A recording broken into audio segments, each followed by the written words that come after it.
371J ಬಿಜೆಪಿಯವರು ಮಾಡಲಿಲ್ಲ. ಮಹದೇವಪ್ಪ ಪ್ರಸ್ತಾಪ ಮಾಡಿದ್ರು. ವಾಜಪೇಯಿ ಅವರು ಪ್ರಧಾನಮಂತ್ರಿ ಆಗಿರುವಾಗ ಲಾಲ್ ಕೃಷ್ಣ ಅದ್ವಾನಿಯವರು ಉಪ ಪ್ರಧಾನಿ, ಈ ದೇಶದ ಹೋಮ್ ಮಿನಿಸ್ಟರ್ ಎಂ ಕೃಷ್ಣ ಅವರು ಈ ರಾಜ್ಯದ ಮುಖ್ಯಮಂತ್ರಿಯಾಗಿ ಪತ್ರ ಬರೀತಾರೆ. 371J ಮಾಡಿ ಸಂವಿಧಾನಕ್ಕೆ ತಿದ್ದುಪಡಿ ತಗೊಬರ್ರಿ ಅಂತೇಳಿ. ಅದಕ್ಕೆ ಉತ್ತರ ಏನ್ ಕೊಡ್ತಾರೆ ಗೊತ್ತಾ ಅದ್ವಾನಿಯವರು? ಮಾಡಕ್ಕಾಗಲ್ಲ. ರೈಟಿಂಗ್ ಅಲ್ಲಿ ಕೊಟ್ಟಿದ್ದಾರೆ, ಮಾಡಕ್ಕಾಗಲ್ಲ, ಮಾಡಿದ್ರೆ ಬೇರೆ ರಾಜ್ಯಗಳಲ್ಲಿ ಬೆಂಕಿ ಎತ್ಕೊಂಡ್ಬಿಡ್ತದೆ, ಅದಕ್ಕೋಸ್ಕರ ಮಾಡಕ್ಕಾಗಲ್ಲ. ಅದ್ವಾನಿಯವರು ಯಾವ ಪಾರ್ಟಿಯವರು?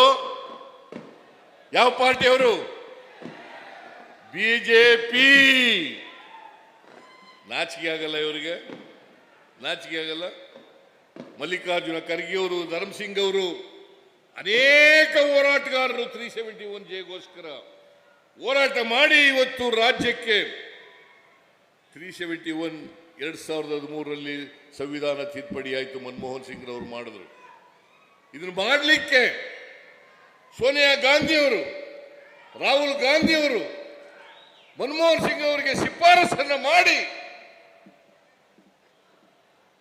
ಮಲ್ಲಿಕಾರ್ಜುನ ಖರ್ಗೆ ಅವರು, ಧರ್ಮಸಿಂಗ್ ಅವರ ಸತತ ಪ್ರಯತ್ನದಿಂದ ಸಂವಿಧಾನ ತಿದ್ದುಪಡಿ ಆಯಿತು. 371J ಸೇರ್ಪಡೆ ಆಯಿತು. ನಾನು ಮುಖ್ಯಮಂತ್ರಿ ಆಗಿದ್ದಾಗ 2013ರಲ್ಲಿ ನಾನು HK ಪಾಟೀಲ್ರ ಅಧ್ಯಕ್ಷತೆಯಲ್ಲಿ ಒಂದು ಉಪಸಮಿತಿಯನ್ನು ಮಾಡಿದೆ. ಉಪಸಮಿತಿಯನ್ನು ಮಾಡಿ ಅವರು ವರದಿ ಕೊಟ್ಟರು. ಬಹುಶಃ ಶರಣ್ ಪ್ರಕಾಶ್ ಪಾಟೀಲ್ ಕೂಡ ಮೆಂಬರ್ ಆಗಿದ್ರು, ಅದಕ್ಕೆ ನೀನು ತಂಗಡಿಗಿನೂ ಮೆಂಬರ್ ಆಗಿದ್ರು. ಅವರು ವರದಿ ಕೊಟ್ಟ ತಕ್ಷಣ ಯಥಾವತ್ತಾಗಿ ಜಾರಿಗೆ ಕೊಡ್ತಕ್ಕಂಥ ಆ ವರದಿಯನ್ನು ಜಾರಿ ಕೊಡ್ತಕ್ಕಂಥ ಕೆಲಸವನ್ನು ಮಾಡಿತು.